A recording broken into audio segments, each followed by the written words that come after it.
my God! Okay, it's happening. Everybody stay calm. What's the procedure, everyone? What's the procedure? Stay calm! Wait. Everybody calm down! 17 नवंबर 2017 comic book movie space की सबसे बड़ी movie with the biggest fan following across the globe release होने वाली थी. An answer to Disney Marvel's Avenger Justice League was the original assembly movie. लेकिन film release हुई and proved out to be a box office failure.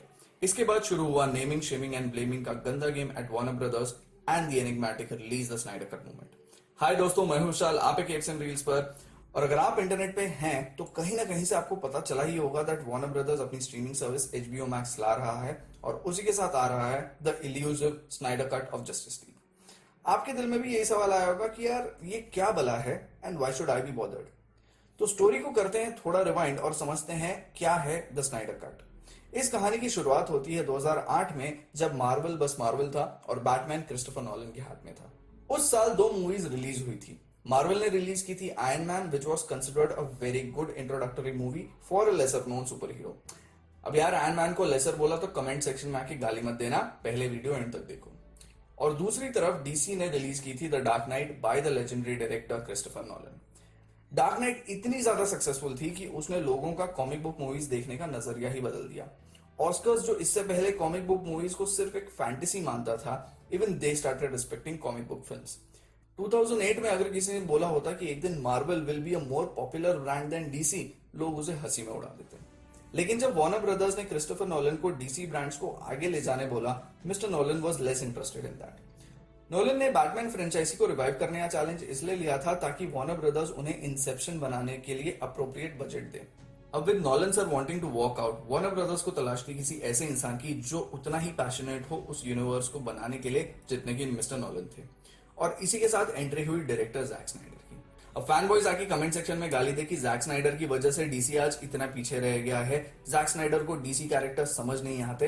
तो guys रुकिए, first let's understand his body of work. 2009 में आई थी एक और comic book movie named Watchman. इस फिल्म की स्टोरी, उसकी ट्रीटमेंट, उसकी मैच्योरिटी, ये सब डिफाइन करता है what Zack Snyder stands for. जिसने भी ये मूवी देखी है वो मानता है कि watchman comic book movie space में सबसे हटके मूवी है. इस मूवी को लेके आज भी लोगों के व्यूज बहुत पोलराइजिंग होंगे, लेकिन अगर आप एक डीपर लेवल ऑफ स्टोरी को समझना चाहते हैं, कैरेक्टर्स के मोटिव्स को जानना चाहते हैं और एक ट्विस्टेड एंड को देखना चाहते हैं, वॉचमैन जरूर देखिए to understand the vision of Zack Snyder. आप लोगों के लिए एक अच्छा एग्जांपल होगा द मूवी 300. सबने देखी होगी. अब उस मूवी की styling, story telling, that is the signature style of mister Snyder. Warner Brothers और मिस्टर नॉलन को पूरा भरोसा था that with the work of Zack Snyder he will be the best person to take DC ahead. तो problem कहां से? देखिए, Snyder की स्टोरी टेलिंग ऐसी होती है that his movies are dark and a slow burn. उनकी मूवीज का डायरेक्टर्स कट हमेशा 3 घंटे के ऊपर होता है, जो कि एक मास एंटरटेनिंग मूवी के लिए पॉसिबल नहीं होता. इस वजह से हर स्नाइडर मूवी का एक थिएट्रिकल कट होता है विच इज 2.5 आवर्स, वेराज एक और डायरेक्टर्स कट बाद में रिलीज होता है which is more than 3 hours. दूसरी चीज, media and reviewers hate Zack Snyder. अब वो समझ नहीं पाते जैक की स्टोरी टेलिंग या this hate is just herd mentality, ये आज तक नहीं समझ में आया. अगर आपको एक डेमो देखना है तो just Google any Snyder movie, 300, watchman, man of steel और उनका रॉटेन टोमेटो स्कोर जाके देखिए, आपको खुद पता चल जाएगा मैं क्या बोल रहा हूँ. जैक स्नाइडर को डीसी की भागदौड़ थमा देने से यही बेवजह की हेट डीसी ब्रांड्स पे ट्रांसलेट होने लगी. इस वजह से man of steel, in spite of being a good first movie for DCU and Superman, suffered critically and financially. On the other hand, Disney Marvel under the leadership of Kevin Feige ने सारे critics bye कर लिए थे. मेरा मतलब है सारे critics के साथ अच्छी रिलेशनशिप बना लिए थे. वरना आप ही बताइए, थॉर द डार्क वर्ल्ड और आयरन मैन 2 जैसी मूवीज को इतने अच्छे रॉटेन टोमेटो स्कोर आप कहां से दिलाते हैं? खैर, after the lukewarm response to Man of Steel, DC और जैक स्नाइडर ने जब बैटमैन वर्सेस सुपरमैन को सैन डिएगो कॉमिक कॉन में अनवेल किया तो जो मैसिव रिस्पॉन्स उन्हें मिला उसने सबको हिला के रख दिया.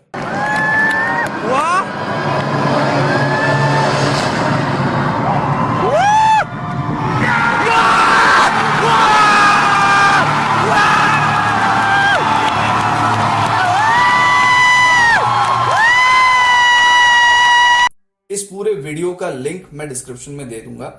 BVS की अनाउंसमेंट का रिस्पांस इतना बड़ा था कि केविन फाइगी ने भी उसके चलते civil war, which was Marvel's BVS, को फास्ट ट्रैक कर दिया.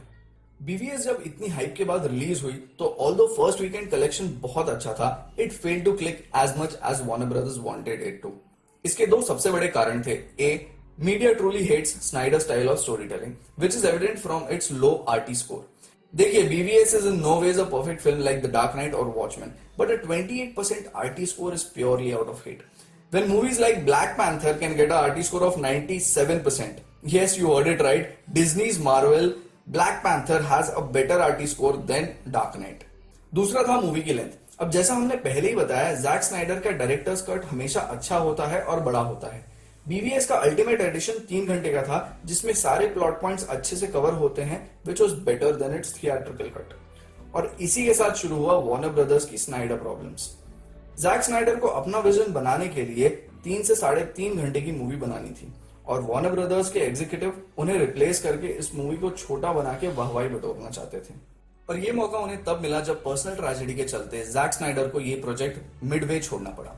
मार्च 2017 रिलीज के कुछ महीनों पहले जैक स्नाइडर की बेटी की डेथ हो गई और उन्हें जस्टिस लीग को लास्ट लेग में ही छोड़ना पड़ा. मौके का फायदा उठाते हुए वार्नर ब्रदर्स एग्जीक्यूटिव ने एवेंजर्स डायरेक्टर जॉस व्हीडन को फिल्म कंप्लीट करने के बहाने बुलाया और 3.5 घंटे की मूवी को 2 घंटे का कर दिया, ये सोच के कि ज्यादा स्क्रीन के चलते ओपनिंग वीकेंड में ही जस्टिस लीग बहुत पैसे कमा लेगी.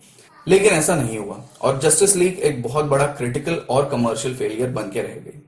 स्नाइडर फैंस ने जब ये देखा कि ये मूवी बहुत ज्यादा डेविएट हो चुकी है ओरिजिनल स्टोरी से और जैक स्नाइडर के विजन से, तब ये movement to get the Zack Snyder cut of the film शुरू हुआ. फिर पिटिशंस ऑन change.org से लेके वेबसाइट forsnydercut.com, फैंस ने सब कुछ क्रिएट किया. Leaked storyboards, character arc, इन सब चीजों को इंटरनेट ने सालों तक हिला के रखा, पर अभी भी किसी के पास ठोस सबूत नहीं था whether such a cut exist और नॉट. बहुत सारे यूट्यूबर्स ने और वेबसाइट्स ने तो इसे होक्स बताकर डिसमिस करने की भी कोशिश की. और एग्जैक्टली तब जैक स्नाइडर ने खुद अपने सोशल मीडिया अकाउंट से कुछ अनसीन इमेजेस रिलीज की of his vision of justice league. ये सारी डिटेल्स जस्टिस लीग को एक अलग ही मूवी बना देते had it been released. Soon enough Aquaman के स्टार जेसन मोमोआ ने अपने एक्वामैन से पहले प्रेस इंटरव्यूज में भी स्नाइडर कट एग्जिस्ट करता है ऐसा मेंशन किया. उन्होंने ये भी बताया कि जैक ने उन्हें वो कट दिखाया है. फाइनल कंफर्मेशन तब मिला जब जैक ने अपने फिल्मों के 3-डे इवेंट में Q&A के टाइम फैंस को जस्टिस लीग का पूरा विजन बताया.